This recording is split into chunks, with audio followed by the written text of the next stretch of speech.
Ya, empezamos. Buenas noches, amigos de la trinchera. Este martes nos reunimos, feriado, mucha gente volviendo de sus actividades de haber recordado a sus personas queridas que aún nos acompañan físicamente, pero continúan con su actividad y mañana vuelven a la normalidad. Hoy trataremos una primera evaluación del gobierno de Luis Arce Catacora desde el punto de vista de la oposición. Para ello hemos invitado a dos personas que son parte activa de esta oposición parlamentaria, eh, asambleísta, como quieran ustedes denominarlo. Al diputado José María Armachea, un gusto tenerte, José, nuevamente en la trinchera, y a Jorge Roberto Márquez Merubia, quien es asesor de la bancada de Creemos. Buenas noches y un gusto tenerlos. La pregunta es obvia, y decirles primero a José, ¿qué ha pasado este año en Bolivia? ¿Qué ha pasado este año en Bolivia? Buenas noches, estimado Pavel. Muy feliz de estar en tu programa. Bueno, en Bolivia se ha dado una suerte de empate entre débiles, en el entendido de que el oficialismo y la oposición, me incluyo, eh, no hemos podido tener ninguno de los dos eh, éxitos contundentes en el entendido de que uno pueda anular al otro. Se ha intentado por parte del oficialismo, desde la detención de Janine Áñez, desde la detención de varios que están en este momento como presos políticos, desde la anulación de los dos tercios y desde otras maniobras, anular a la oposición. Pero la oposición tampoco es que se ha dejado, ¿no es cierto? Por ejemplo, una victoria importante de la oposición es que desde la bancada de Comunidad Ciudadana y la bancada de Creemos no hemos permitido el juicio de responsabilidades contra la expresidente Janine Áñez, ¿no es cierto? Han intentado hasta que se han dado cuenta que no podían hacerlo y están tratando de hacerlo a la quete, digamos, por decirlo de alguna manera, a través de la vía ordinaria, por ejemplo. Eh, También, por ejemplo, existe una, no le diría victoria, pero un realce, una oxigenación del MAS en función al tema de la huipala, la parte simbólica, ¿no? Que han generado este huipalazo hace muy poco que ha convocado a sectores del MAS, por supuesto, gente pagada y otros, pero también a gente que se identifica con la huipala, ¿no? Por este problema que se ha generado ya regionalmente, ¿no? Eh, por otro lado, el paro, por más que lo quieran ver, el paro convocado por el bloque de unidad, por más que lo quiera calificar el oficialismo como un fracaso, realmente ha sido un verdadero éxito, porque si te fijas, la diferencia entre la ley que se ha retirado, la 218, y la ley 1386, la ley 218 era muchísimo más draconiana, muchísimo más peligrosa, y que nos hacía recuerdo en varios aspectos, harto del articulado, digamos, a lo que fue el Código Penal, ¿no? Entonces, como te digo, hay una suerte de empate, no le diría entre débiles porque es muy, muy, muy fuerte, digamos, ese adjetivo, pero como podría decir el señor García Linera, tal vez, empate catastrófico, ¿no? Se vuelve a ver este empantanamiento, ¿no? Donde ninguno se puede imponer sobre el otro. Por supuesto, la premisa de Comunidad Ciudadana es frenar los embates autoritarios. Estoy seguro que en Creemos igual. Aquí tienen a un vocero que seguramente dirá algo similar. No es, por supuesto, digamos, que este gobierno de Luis Arce Catacora, digamos, se caiga ni nada por el estilo, sino obviamente frenar los embates autoritarios que se, que se están dando desde distintos flancos, ¿no? Lo hemos logrado, por ejemplo, ahora mismo. Es una victoria relativa que posiblemente se vaya a ratificar en Cámara de Diputados, ya lo vamos a ver, pero en Cámara de Senadores, después de las denuncias pertinentes que se han hecho, la ley de ascensos de las Fuerzas Armadas ya quita el tema de el inmiscuimiento de Edmundo Novillo, del ministro de Defensa, adentro del alto mando militar, ¿no? Al que tenía la intención de que se preelija, por ejemplo, al alto mando militar, previamente a que se envíen esas ternas, esas listas al presidente y también al Congreso, a la Cámara de Senadores, ¿no? Se ha quitado esa figura y no se ha permitido que subyuguen a los militares como lo han hecho con las Fuerzas Armadas, ¿no? Por otro lado, el tema de ADEPCOCA ha sido fundamental. Creo que ambos organizaciones partidarias dentro de la Asamblea Legislativa han estado del lado correcto de la coyuntura al apoyar a los legítimos dueños de la institución, digamos, momentáneos y obviamente del mercado que les corresponde, y hace una derrota estrepitosa para el gobierno nacional y sobre todo para la imagen del ministro Eduardo del Castillo, ¿no? Que ahora se está viendo muy, muy cuestionado al interior del gobierno del MAS. Eh, Existen varias eh, otros momentos en los que las bancadas opositoras han podido frenar embates autoritarios, ¿no?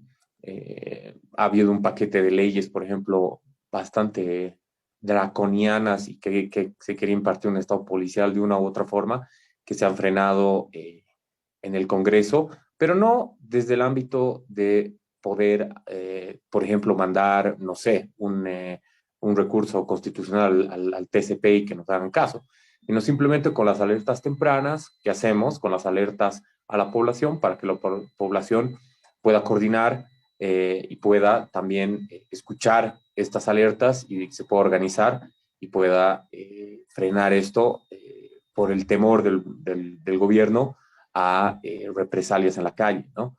Por ejemplo, se ha frenado el impuesto a los servicios digitales este año, ya no está en agenda, ¿no? No, ni siquiera ya sale en la agenda semanal, antes salía, se ha básicamente archivado, congelado, ¿no? Y eso porque se han hecho las alertas pertinentes en un momento adecuado, ¿no?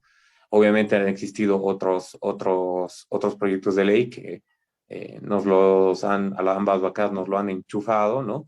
O, por ejemplo, cosas como la imposición de personas que se han aliado con el MAS dentro de la banca de Creemos, estos cuatro diputados que finalmente una ha terminado siendo cuarta secretaria de la Cámara de Diputados con votos del MAS, otro que es miembro del Comité de Ética con votos del MAS, ¿no? Y así varios otros embates autoritarios que el MAS ha podido lograr en este año, ¿no? Entonces ha habido una serie de derrotas y una serie de victorias en el MAS, una serie de derrotas, una serie de victorias en la oposición en todo sentido, pero yo en particular creo que, digamos que es una buena calistenia de primer año, ¿no? De una gran mayoría de los asambleístas de oposición, que no, casi ninguno está repitiendo, salvo creo dos en Comunidad Ciudadana y o dos también en Creemos, ¿no? Que el resto somos todos nuevos y es un buen inicio de este quinquenio, digamos, de estos 5 años que se vienen. Obviamente estamos aprendiendo y tenemos que aprender a la velocidad de la luz porque la gente no puede esperar que aprendamos, digamos, en un tiempo, digamos, largo, ¿no? Sino que tenemos que hacer todo a velocidades muy, muy extremas por el hecho de que el MAS no duerme, no come, no descansa, simplemente se dedica a, a sus, a sus ¿qué se llama? A sus conspiraciones para poder obtener el poder total de una u otra forma, ¿no? Incluso están, se dice, intentando ver cómo hacer para que Evo Morales vuelva al poder antes del 2025 porque no les alcanza ni en números ni en aceptación que lo haga después. Si ahora no tiene los números, después va a ser peor, ¿no? Entonces están viendo cómo hacerlo, pero obviamente la reacción rápida es lo que debería caracterizar a la oposición, lo que estamos aprendiendo a hacer y en varias oportunidades no hemos defraudado, hemos dado la talla y en otras, por supuesto, se ha impuesto el rodillo parlamentario, se ha impuesto digamos, el deseo del más y en esos aspectos, por supuesto, hay que, hay que ser hay que tener más celeridad, ¿no? Por supuesto, estamos en eso, estamos aprendiendo en el transcurso que estamos en la asamblea y estos 5 años vamos a hacer todo lo que esté a nuestro alcance, en nuestras manos, para seguir representando los intereses del pueblo democrático, del pueblo que quiere alternancia, del pueblo que quiere justicia, del pueblo que quiere libertad, ¿no? Entonces, en eso estamos y, y ese sería básicamente mi resumen, digamos, muy, muy, muy a grosso modo de lo que ha sido este año, ¿no? Eh, Jorge Roberto, eh, aparte de pedirte tu evaluación sobre este año del presidente Luis Arce Catacora, te pediría también, me deja un concepto que maneja José sobre el tema de un empate, que ha habido triunfos contra el MAS de la oposición, por lo menos en la Asamblea Legislativa. ¿Cuál es tu opinión? Creo que hay que definir dos cosas desde el principio. Estamos hablando de la gestión de Luis Arce y no así del trabajo parlamentario como tal. Entonces, aquí tenemos dos escenarios que son totalmente distintos y posiblemente retrocesos en lo que es la gestión gubernamental y esa mirada que tiene el movimiento al socialismo hacia atrás y no tener esa capacidad de mirar hacia adelante. ¿Y a qué me refiero con esto? Luis Arce en su campaña hablaba de un país que avanzaba, que unido, que trabajando iba a poder salir de una de las crisis más grandes que está sufriendo el país, no solamente el país, sino el mundo a partir de lo que es la pandemia del COVID-19, después de un pésimo manejo desde el punto de vista de la pandemia y de la administración del Estado por el gobierno de transición que hemos vivido después de lo que pasó en las elecciones de octubre de 2019, un fraude que por más que se lo trate de tapar, de ocultar y de cambiar la historia de este revisionismo que estamos viviendo con el movimiento al socialismo, va a ser muy complicado modificar esto.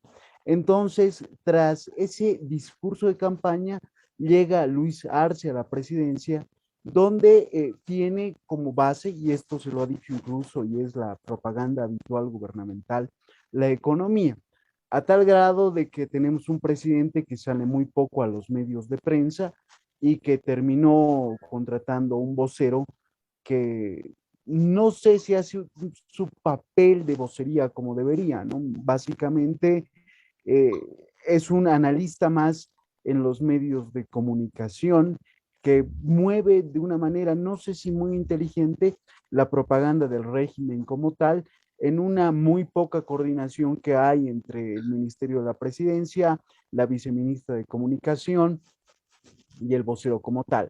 Entonces tenemos un primer año de un gobierno que ha empezado a colocar fichas relativamente interesantes, jóvenes, como en el caso del ministro del Castillo, la ministra Prada, por mencionar algunos, que serían los representantes de esa nueva camada generacional de cuadros que tiene el movimiento al socialismo. Obviamente, dentro de este primer año de gestión han habido problemas como el ministro de Desarrollo Rural y Tierras, que terminó encontrado por la policía en un acto de soborno tremendamente captado por todo el mundo, por la policía y demás, en pleno Prado, ¿no? Y que tuvo una Pero excusa muy, muy, su muy divertida. antecesor también fue despedido por la cantidad de familiares, no de él, sino de su pareja, que también que habían ingresado al ministerio. Claro, Tres, no, no, hay que considerar que en Bolivia la política la mayor parte del tiempo es básicamente prebendal, ¿no? Entonces hay que considerar que los conmilitones, los allegados, parientes, amigos, una vez que se toma el aparato del Estado, eh, empiezan a entrar a las instituciones públicas.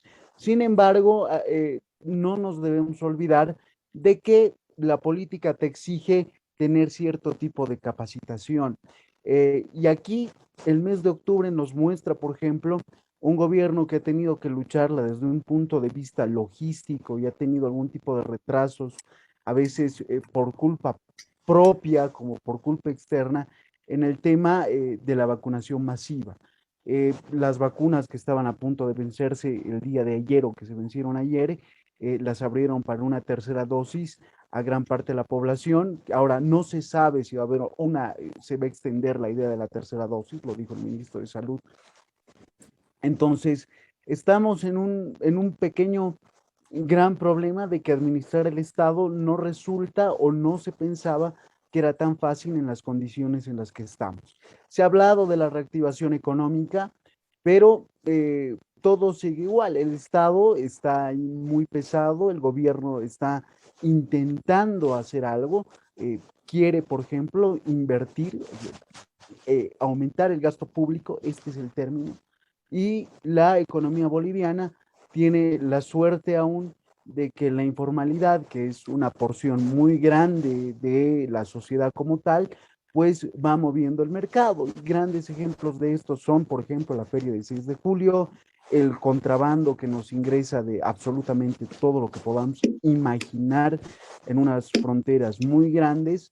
Y aunque tengamos grupos especializados de lucha contra el contrabando y demás, incluso militares metidos en este conflicto que tienen un viceministerio en el Ministerio de Defensa, pues les es muy difícil disparar y frenar a las fuerzas del mercado. Entonces, Bolivia se está sosteniendo como siempre lo ha hecho hace más de 14 años. En otros temas, por ejemplo, de transferencia tecnológica, hace unos días la agencia EFE hizo una publicación sobre el SATI, que es una pequeña máquina, un pequeño tractor que lo hizo uno de estos productores de papa en el altiplano para poder sembrar de manera más fácil y más sencilla la papa como tal. Entonces, no hemos tenido en el área rural del altiplano esa transferencia tecnológica, por ejemplo, que se necesita en el agro, como sí existe en el oriente del país. Y esto nos demuestra que en más de 14 años, más allá de los discursos de lo indígena, de lo aymara, de lo quechua, de la plurinacionalidad, no han habido esos cambios que se han necesitado, como hacerlos en el tema de lo que es la educación, de lo que es la salud y de lo que es la economía. ¿Qué se esperaba del presidente Luis Arce? Posiblemente con la etiqueta que tiene, como diría Fernando Sabater, es que tenga esa posibilidad de abrir el país al mundo, considerando que regímenes revolucionarios como el de la China y de Vietnam, que están inmersas en el libre mercado más salvaje posible, ¿no? Atraen grandes inversiones, tienen seguridad jurídica y empiezan a mover y a tener en sus países grandes capitales. Pero seguimos todavía en ese romanticismo de Fidel Castro, del Che Guevara, de Zabaleta en un caso, Y me atrevo a decir que el gran problema que tiene esta gestión es que en vez de mirar hacia adelante, está mirando hacia atrás, está intentando cambiar la historia, está intentando limpiar la imagen de Evo Morales, que al mismo tiempo termina dañando al gobierno y al propio partido, como ser el movimiento al socialismo. Y aquí esto nos serviría, por ejemplo, si es que podemos entrar en el tema de que Sergio Almaraz hablaba de un problema similar en los 60, en la Revolución Nacional, que el gobierno de ese entonces se estaba dedicando a las pequeñas cosas, ¿no? A las pequeñas cosas. En vez de ver las cosas macro como cómo reactivar la economía, qué necesitan los privados para crear inversión, qué inversiones puede tener el país potencialmente en sus regiones, cómo se pueden atraer inversiones para que puedan trabajar zonas económicas especiales y demás, estamos enfrascados básicamente en discursos de que por un lado te dicen que fue golpe, por el otro te dicen que fue fraude, y el gobierno básicamente se está encargando a tratar de lavar la imagen del expresidente Morales por sobre todas las cosas, como si esa fuera la tarea fundamental que tiene el presidente Luis Arce.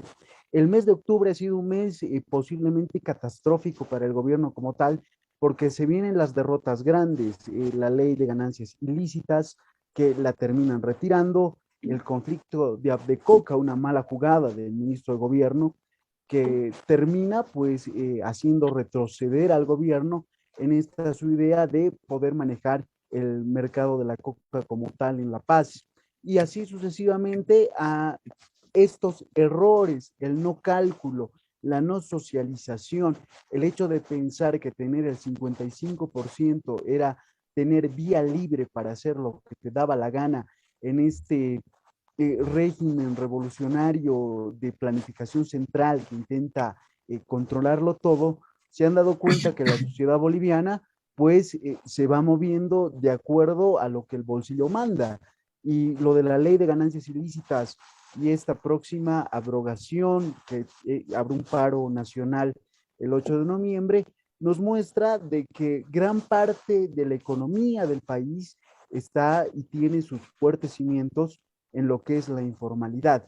Y el gobierno se está olvidando de que más allá de, le llamaremos el aspecto ideológico, porque también es algo muy complicado definir en sí qué es el movimiento al socialismo, de ese panfleto que se repite porque suena bien, le está trayendo problemas grandes, ¿no? Entonces, comités cívicos, gremiales, empresa privada y demás sectores se están dando cuenta que necesitan este enlace con los políticos, ya sea parlamentarios, municipios y demás, para hacerle frente al gobierno, considerando que en ambas cámaras se ha sacado la idea de los 2/3 y estos debates que se deberían solucionar en el Parlamento terminan teniendo su solución en las calles, ¿no? Hay que recordar que fue la misma ministra Prada que salió el día en que, y en el mismo horario que jugaba la selección boliviana de fútbol, para decir que sacaban esta ley de ganancias ilícitas como tal. Entonces, el gobierno está en una encrucijada entre una sociedad que genera capital, que lo hace mediante el mercado negro, porque el Estado y el gobierno no le dan las condiciones necesarias para que la gente entre a la formalidad, y por el otro, un gobierno que cree que el peso ideológico del Chenco en el cual viven tiene mayor relevancia, más su líder histórico, que la automodernización que existen en las clases populares. Y si esto no lo pueden entender, pues posiblemente estemos entrando en un desgaste muy grande, no solamente del gobierno de Luis Arce, sino también al mismo tiempo del movimiento al socialismo. Y este es un dato que no es menor. Se viene una crisis económica que va a seguir siendo más fuerte porque hasta diciembre del año que viene vamos a acabar lo que es el contrato de venta de gas al Brasil. Vamos a ver si es que vamos a poder firmar otro nuevo contrato con el precio, no sé si es que se pueda ahora, ya que hay un mercado especial para el gas, porque lo estamos vendiendo con el precio indexado al precio del petróleo. Esta negociación lo hizo un gran amigo mío que nos dejó hace un par de años ya, Herbert Müller, y que vamos a entrar en un nuevo escenario. También tendríamos que ver el tema del gas, pues seguimos siendo un país exportador de materias primas con la Argentina. Sin embargo, cuando comience la explotación de Vaca Muerta, pues seguramente ya no van a necesitar del gas boliviano porque van a tener el shale gas, el gas que no es convencional. Y el único mercado que hubiera sido nuestro y que no lo hubiéramos perdido hubiera sido el de Chile. Y el gran problema de Bolivia es, más allá de tener el gas que se va a necesitar para vender, es que nos estamos quedando sin mercados, los precios de las materias primas están muy fluctuantes y pues no tenemos más cómo competir. Y esto va a repercutir a partir de mayo del año que viene, y ahí vamos a ver cuál es la capacidad del gobierno de acomodarse ante esta nueva situación. Y esto también debería llamar a que la oposición vaya creando una visión de país, un contraste que es necesario que se lo tenga al movimiento al socialismo como tal. Em, José Manuel, Sí. em, ¿crees que la crisis se viene tan dura? Va a ser incontrolable, incontrolable y obviamente toda crisis económica, por lógica, te lleva a una crisis política. ¿Tú crees que viene a ser así? Bueno, en primer lugar, quería aclarar que en la anterior pregunta hablé sobre un poco más el actor del legislativo, más que el Ya, actor del ejecutivo, justamente por lo que menciona Coco. El gobierno no ha tenido ningún protagonismo real, efectivo, durante todo este tiempo. Bono contra el hambre, las 20,000 dosis que llegaron primero como si fueran la séptima maravilla del mundo, de ahí el anuncio de las dosis para todo el mundo que han sido propuesta nuestra en primer lugar, ni siquiera ha sido propuesta primero del gobierno de Luis Arce, las derrotas a nivel internacional en cuanto a hacer creer al mundo que ha existido un golpe de Estado, todo eso ha sido pirrio, todo eso han sido nimiedades, todo eso no ha tenido efecto real alguno, porque si no, no estaría en franco declive según las encuestas últimas de Captura Consulting y Mercados y Muestras, que te indican que Luis Arce ha bajado muchísimo en su aprobación, ¿no es cierto? Y también, por supuesto, ha bajado la aprobación de Evo Morales y ha bajado la aprobación al hecho de que la gente piense que existió un golpe de Estado. O sea, cada vez menos personas se creen el cuento de que ha existido un golpe de Estado, ¿no? Entonces, él está enterrando su propio cadáver solito, ¿no es cierto? O sea, no necesita ayuda de nadie, no necesita ni siquiera ayuda de nosotros para quedar en ridículo básicamente ante todo el país en cada ocasión, ¿no es cierto? Sus ministros, un desastre, solo se los conoce porque un ministro que nadie sabe su nombre, el Santos, que es de Medio Ambiente, se lo ha visto en un lenocinio, de eso nomás la gente se acuerda, de Kelka, de estar en un escándalo de prebendalismo con exámenes, de Jason Ausa y su básica inexistencia en cuanto a la gestión de la pandemia, ¿no? Tienes a Eduardo del Castillo que, o sea, la gente no ve el alfa signal, sino ve el infra signal. Es decir, no ve tanto lo que haces, sino cómo lo haces, ¿no? Y la gente se da cuenta por el infra signal que él manda, que es una persona muy alevosa, que es una persona muy altanera, que es una persona muy creída y es una persona muy poco dialogante y muy autoritaria. Por tanto, la gente ya la imagen del Castillo es una de las peor evaluadas por la población, ¿no es cierto? Iván Lima, que finalmente lo que se esperaba era que por lo menos inicie, tal vez no él, pero el grupo que había formado un proceso de reforma a la justicia, no lo hizo por miedo, por medio de represalias de él mismo, él es hombre de Evo Morales, ¿no? La inacción absoluta del vicepresidente David Choquehuanca en todos los aspectos. A él le gusta simplemente dar discursos como si fuera el gran reconciliador, como si fuera Nelson Mandela, como si fuera el Dalai Lama, no sé, y la gente no ve ningún tipo de intervención. La única que ha intentado hacer con ADEPCOCA ya ha fallado, ¿no es cierto? Edmundo Novillo, el ministro de Defensa, habiendo tenido un ministro tan fuerte mediáticamente y con tantas acciones reiteradas en la gestión de la Janine Áñez, y ahora se lo ve a un tipo que simplemente va a eventos a lanzar, a tirar ideología, a tirar panfleto, ¿no es cierto? Ninguna acción concreta con las Fuerzas Armadas. De ahí, ¿quién tienes? Al ministro de Economía, que no da mayores luces al respecto de lo que está haciendo, es decir, en todas las intervenciones que ha tenido, no solo las interpelaciones, sino los proyectos de ley que se han enviado a la Asamblea Legislativa, lo único que hemos escuchado cuando le tocaba hablar al ministro que estaba invitado, al señor Montenegro, ha sido golpe de Estado, golpe de Estado, golpe de Estado, ni un solo dato, ni un solo dato duro, ni un solo dato empírico concreto de lo que piensa hacer con la reactivación económica. Tienes a la ministra de Trabajo, que también la única vez que ha surgido su nombre ha sido por un escándalo donde él ha puesto amigos, familiares en su cartera ministerial. Nosotros lo hemos denunciado y por tanto han tenido que renunciar sus amigos, parientes y otros, ¿no es cierto? Entonces, lo único que sabemos de los ministros es que están todos y cada uno enmarcados en algún escándalo profundo de corrupción, nepotismo, prebendalismo.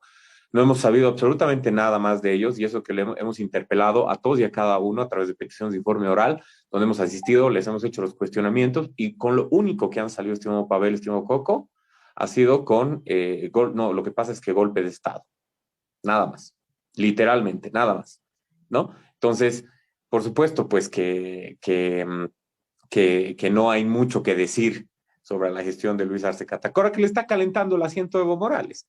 No está haciendo nada más interesante y tampoco está enviado por Evo Morales a hacer una cosa distinta. ¿No es cierto? No tiene programa. Su programa es calentar la banca. Ahora, Pero eso nos perjudica, ¿no? Como país.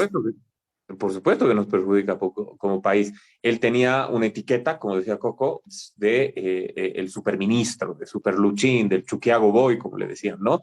O sea, él ha demostrado que, mira, yo he estado en eventos con Luis Arce, no porque yo quería, sino por obligación, que él estaba presente en, por ejemplo, las efemérides del 16 de julio y otros, donde él realmente no sienta presencia. Yo te digo, Pavel, no sienta presencia de ningún tipo. O sea, no hallas en él un aura, una energía de una autoridad fuerte e importante. Realmente lo sientes y todos estamos de acuerdo con que lo sientes como un funcionario más, un funcionario cualquiera, digamos, ¿no? No digo que lo sea, es el presidente, pero se siente así realmente, se siente que ni siquiera él quiere el cargo, ¿no? Que no tiene esa sed, ese deseo, ese hambre de, en primer lugar, de servir a la gente y tampoco de ejercer el poder. Entonces, obviamente eso se trasvasa a la economía. Si tú tienes a una persona que a lo único que lo mandan a foros nacionales, internacionales, lo mandan a la ONU, lo mandan a la COP26, lo mandan a todas partes, no hablar de cambio climático, no hablar de los grandes problemas del mundo, sino de hablar de golpe de Estado, por supuesto, pues, ¿qué mercados va a abrir? ¿Qué tratos de libre comercio o de comercio, intercambio comercial con otros países va a poder cerrar? ¿Qué tiempo va a tener para ver las acciones en función a encontrar nuevos mercados del gas? Porque ya se está acabando no solo el gas, sino el contrato con Brasil. ¿Qué podemos hacer si es que Luis Arce lo único que hace es reunirse con las personas que ideológicamente son afines, ¿no? Él prioriza a Alberto Fernández antes de entablar relaciones, o a Pedro Castillo, por supuesto, antes de entablar relaciones, aunque sea pragmáticas, con Jair Bolsonaro de Brasil, ¿no es cierto? Que es nuestro mercado más importante, por más que ideológicamente ni ellos, ni creo que muchos estén de acuerdo. Entonces, por supuesto que eso se va a repercutir, se va a ver interpretado en el manejo económico, en el desempeño económico, financiero, monetario, bursátil, todo de nuestro país, en la macroeconomía, en los grandes números de Bolivia, ¿no es cierto? Por tanto, obviamente, ¿cuál va a ser pues el resultado? El contrabando, pero así que campea sus anchas, ¿no?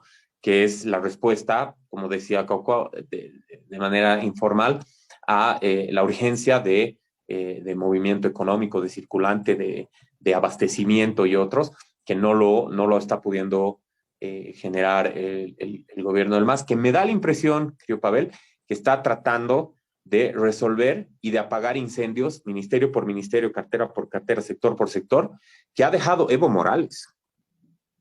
No tanto que ha dejado Janine Áñez. Por supuesto que ha dejado Janine Áñez bastantes huecos, huecos económicos, bastantes problemas financieros, de financiación de la deuda y otros, pero, y un manejo muy cuestionable económicamente y políticamente también, pero yo creo que el acumulativo de muchos errores de la última gestión de Evo Morales también está pagando factura a Luis Arce, dándose cuenta o no dándose cuenta, lo está haciendo, ¿no? Eso es.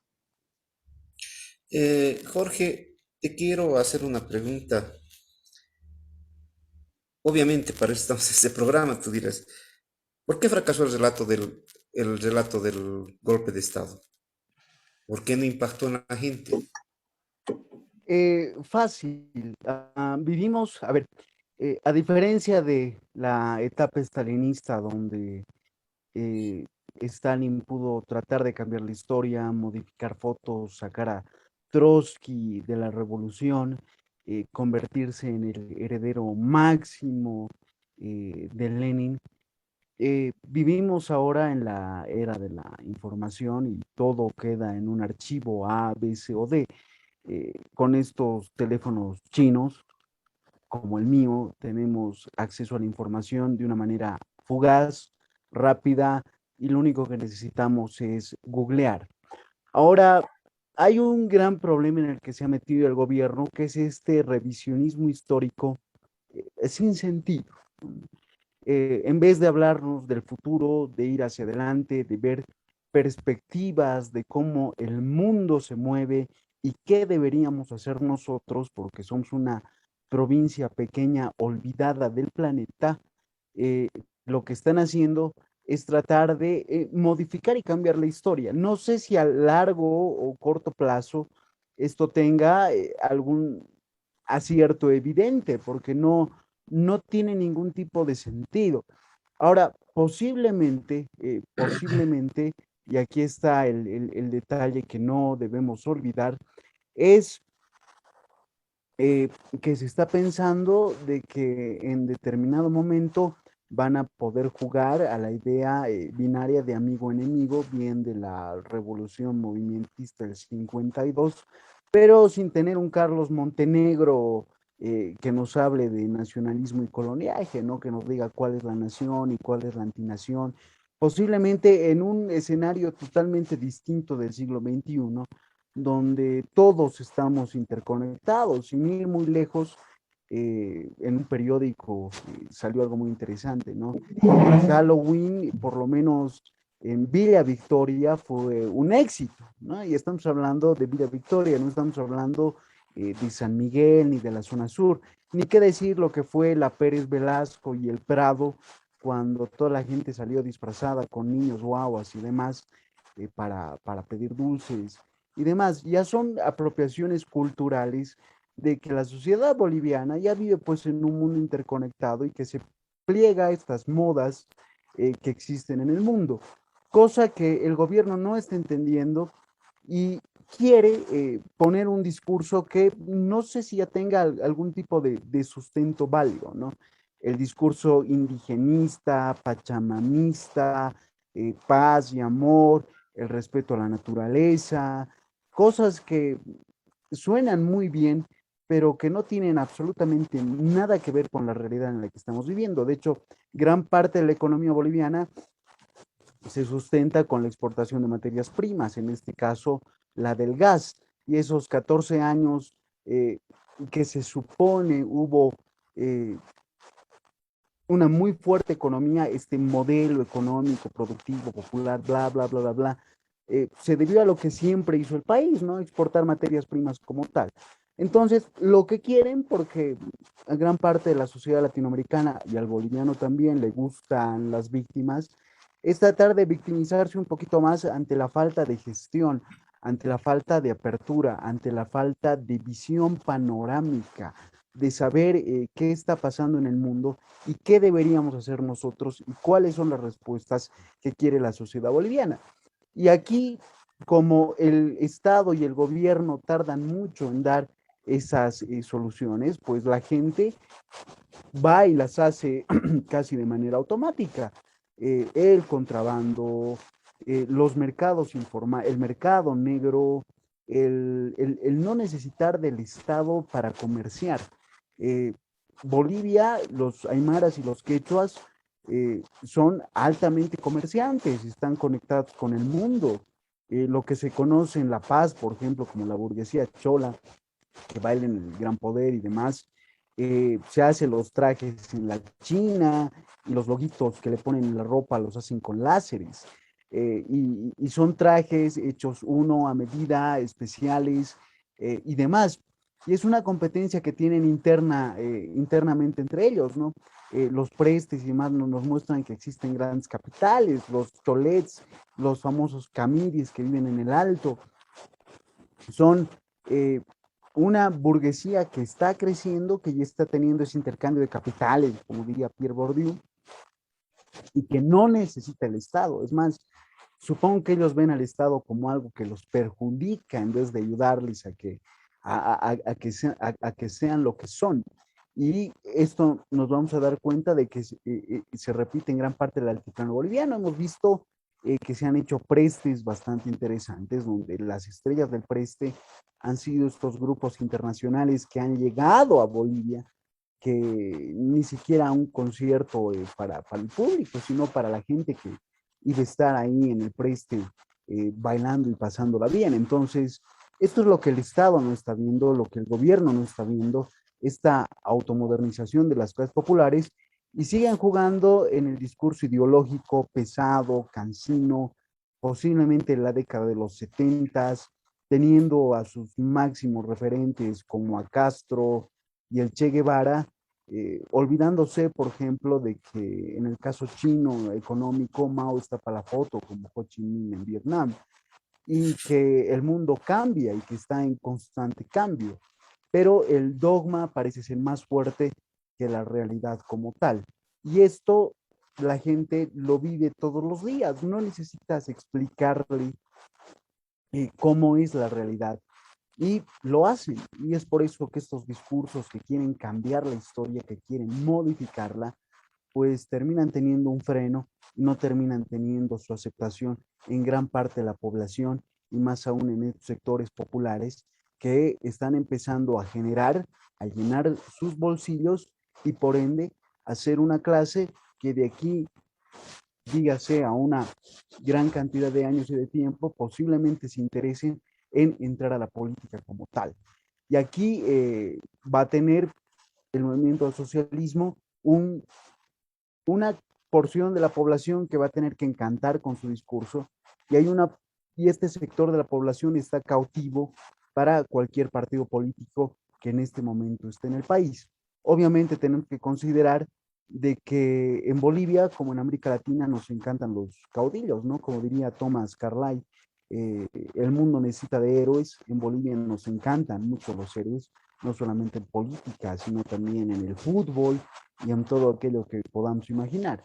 Entonces, tenemos que considerar que si el presidente no se muestra como presidente, considerando que nos encanta el presidencialismo y los hombres fuertes en la política, esto también a corto o largo plazo le va a traer problemas porque la gente está esperando, las clases populares, absolutamente todos, a que el presidente tome decisiones y no se lo vea como el delfín de alguien más.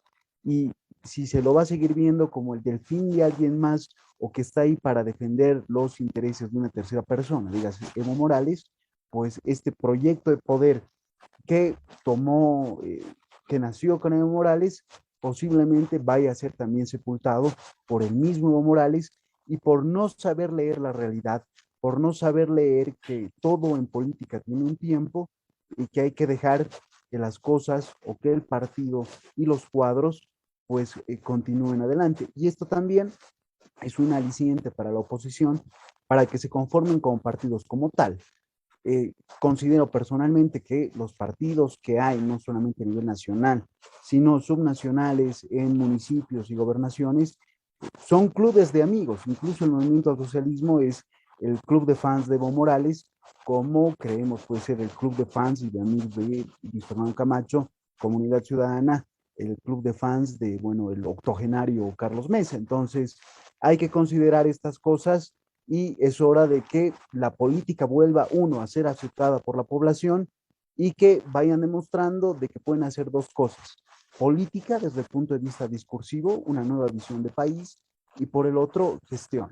Y esto tiene que verse como que esto es algo serio y es una profesión. Es muy posible que haya habido un shock en el Parlamento porque la gente era muy nueva. Esto no debería de volver a pasar porque es darle cierta ventaja a alguien que ha estado en el gobierno por más de 14 años. Y hay que considerar también que el movimiento del socialismo está también metiendo mucho la pata como si estuviera tan nuevos como la oposición que tenemos ahora. Entonces, estamos en un proceso que es muy rápido, 5 años pasan muy rápido, y este es un reto para absolutamente todos en un primer año donde hemos visto que entre gobierno y oposición han habido aciertos, han habido errores, pero yo supongo, tal como lo decía José Manuel, en este año traumático se haya aprendido en realidad de lo que es la política como tal, la política en territorio, la política en escenario, y se haya roto con ese ideal que a veces se tiene de las cosas y se vea realmente lo cruda que es, ¿no? No estamos muy alejados de la realidad política de la península itálica de Maquiavelo en el Renacimiento. Entonces, considerando estas cosas, deberíamos de movernos hacia adelante, no solamente el gobierno central, de tener esa apertura al mundo, sino también de que la oposición pueda generar otra visión de país más allá de la que la va generando el movimiento al socialismo. Eh, Voy a permitirme unos segundos para dar una opinión. No es mi función, pero me parece. Pero por lo poco que he seguido a la Asamblea Legislativa, veo que el movimiento del socialismo se ha esmerado en llevar a sus peores cuadros. Tú, Jorge, como José Manuel, saben que un gran preocupado por el gobierno fue Platón en la República y sobre todo lo que pensaba Sócrates. Sócrates trataba de buscar un gobierno por diferentes grupos, plutocracia, oligarquía, democracia, pero siempre trataba de buscar que esto sea de los mejores. Parece que el MAS ha tratado de que sus asambleístas sean todo lo contrario, gente que esté ahí porque está ahí, no porque tiene una misión ni legislativa, ni representativa, ni nada, sino por estar ahí. Y parece que se han esmerado mucho en buscar a esa gente. Terminada esta opinión, quiero preguntarles a los dos, haciendo un recurso valedero en este tipo de entrevistas, les voy a hacer una pregunta, la misma pregunta a los dos, les voy a dar unos nombres y ustedes me van a responder en una frase corta cuál es su opinión. ¿Les parece? ¿Están de acuerdo?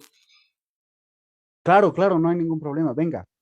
Ya, Sí. empezamos con Jorge. Em, Damián Condori, gobernador de Chuquisaca. Hola, hola. ¿Puedo ir yo? Hola, hola, se te escucha. Eh, no te veo, Jorge, pero empecemos con José. José Manuel, Damián Condori, tu opinión, así en una línea. Ya. Damián Condori, el gobernador de Chuquisaca, es una figura interesante, tomando en cuenta que, bueno, él venía de las bases del movimiento al socialismo, pero finalmente demuestra que la ruptura del MAS con varios de sus líderes más prominentes le han costado una derrota terrible en distintas regiones, no solo en el Alto o en el Departamento de La Paz o en Pando o Beni, sino también en Chuquisaca y también en Condori es una prueba más de aquello. Jorge, ¿me escuchas?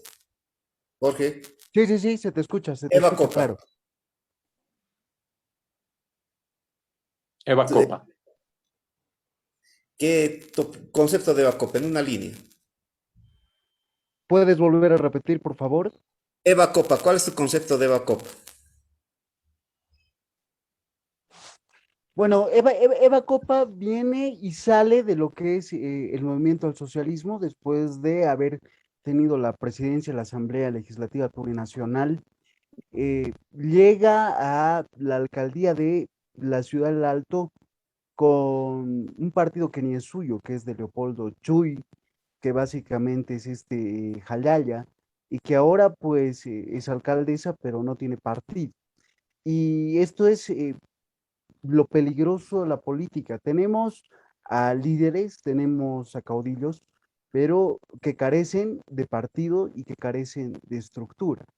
Y que posiblemente también, no solamente en el caso de Copa, sino de Damián Condori o del mismo Santos, si es que me estoy adelantando dando nombres, No, o Arias, lo que no hay son equipos de gestión, ¿no? Es como que has ganado porque la gente quería una opción alternativa al movimiento socialismo en el nivel subnacional, pero ganar no lo es todo. Como dice un viejo amigo en política, lo peor que puede pasar a veces en una elección es ganar, porque a partir de que ya eres autoridad, tienes nuevos retos y desafíos y necesitas tener una espalda donde no solamente conozcas de la gestión pública, sino también tengas el partido y el aparato para poder moverte en territorio y saber cuáles son las demandas de tu sociedad de acuerdo a dónde estés trabajando, sea el municipio, sea una gobernación. José Manuel, Manfred Reyes Villa. Bueno, es la prueba viva de que nadie muere en política. Me parece, Manfred Reyes Villa es la prueba viva, la prueba en Bolivia, junto con Johnny Fernández, tal vez, que nadie está muerto nunca en política, ¿no? Eso. ¿cuál sería la diferencia con Johnny Fernández?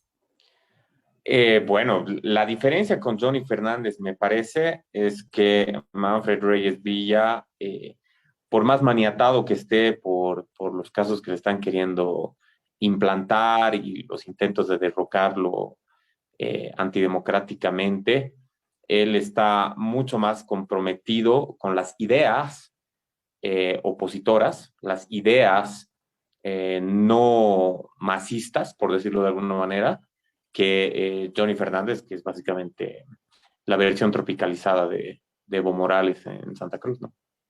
Me parece muy interesante este concepto.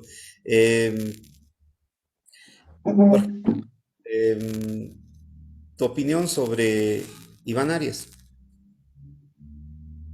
Arias ha sido básicamente la cara visible del voto anti-MAS en la ciudad de La Paz y que en las últimas encuestas lo ha mostrado de que está en una caída de popularidad en encuestas, pero esto es por un problema de contagio que pasa cerca, ¿no? El Alto y la gobernación La Paz, y la gente siempre tiende a generalizar, en La Paz todo está mal, por ende todos son culpables.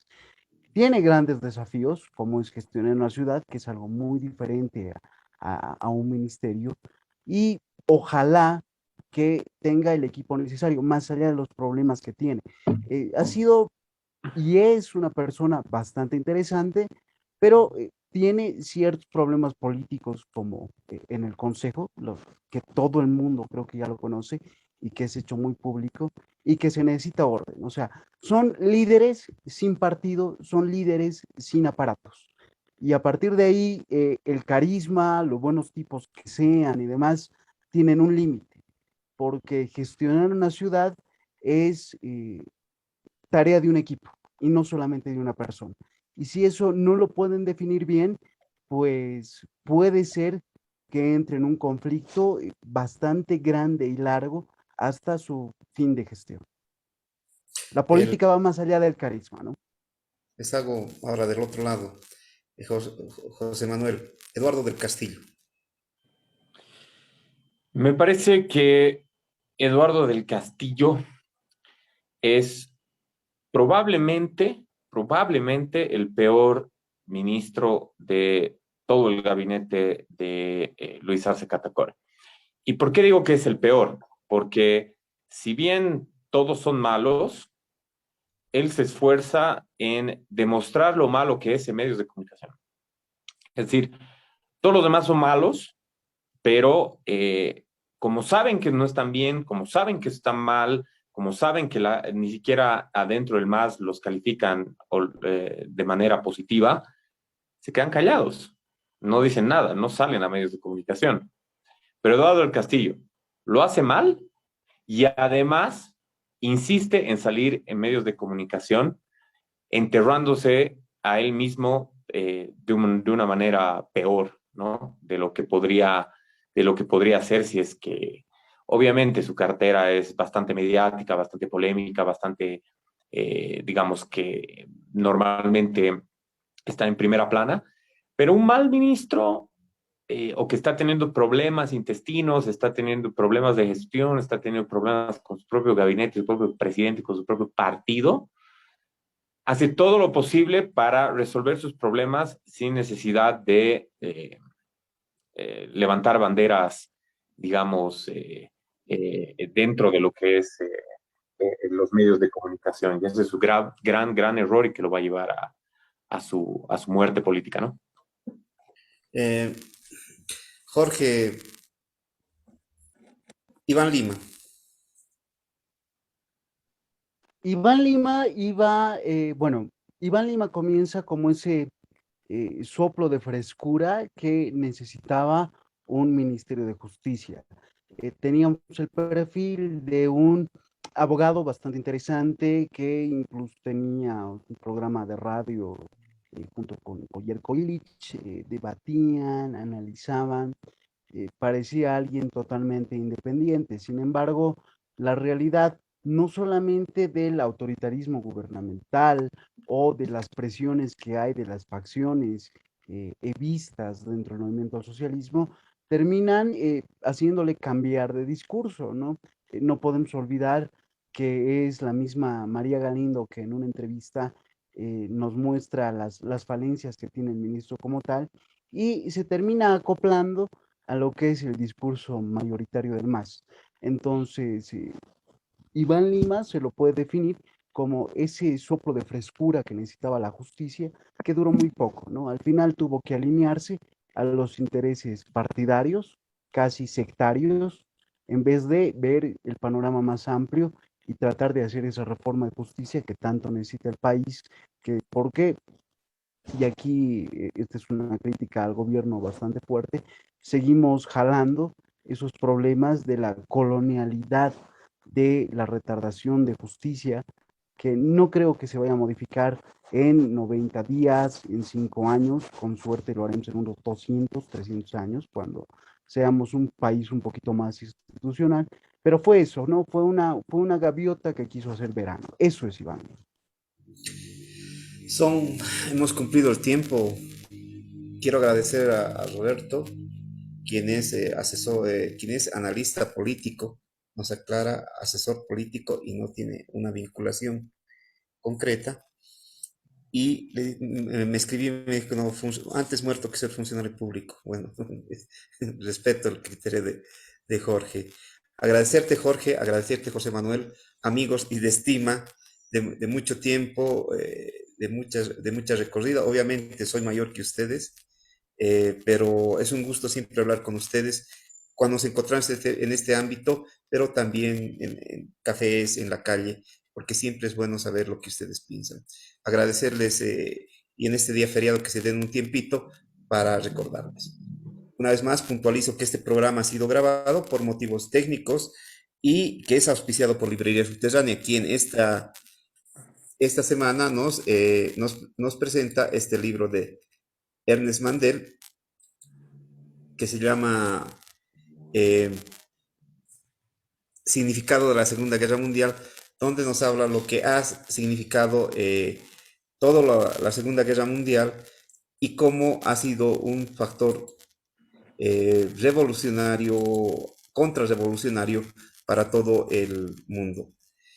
Lo encuentran en Librería Subterránea, que como les dije anteriormente, se encuentra ubicada en la avenida Mariscal Santa Cruz, ingresando por el Ministerio de Economía o por Mutual La Primera. Estamos de 7 de la mañana, digo de 9 de la mañana a 7 de la noche, y los sábados de 9:30 de la mañana a 1 de la tarde. Y hacerles recuerdo a los que nos van a ver este 2 de noviembre que a partir de mañana estamos en una feria del libro en el atrio de la universidad, donde también estará presente Librería Subterránea. Agradecer nuevamente a mis invitados Jorge Roberto Márquez Merubia y a José Manuel Omarchea y desearles un feliz feriado o lo que queda de él. Muchísimas gracias. Buenas noches.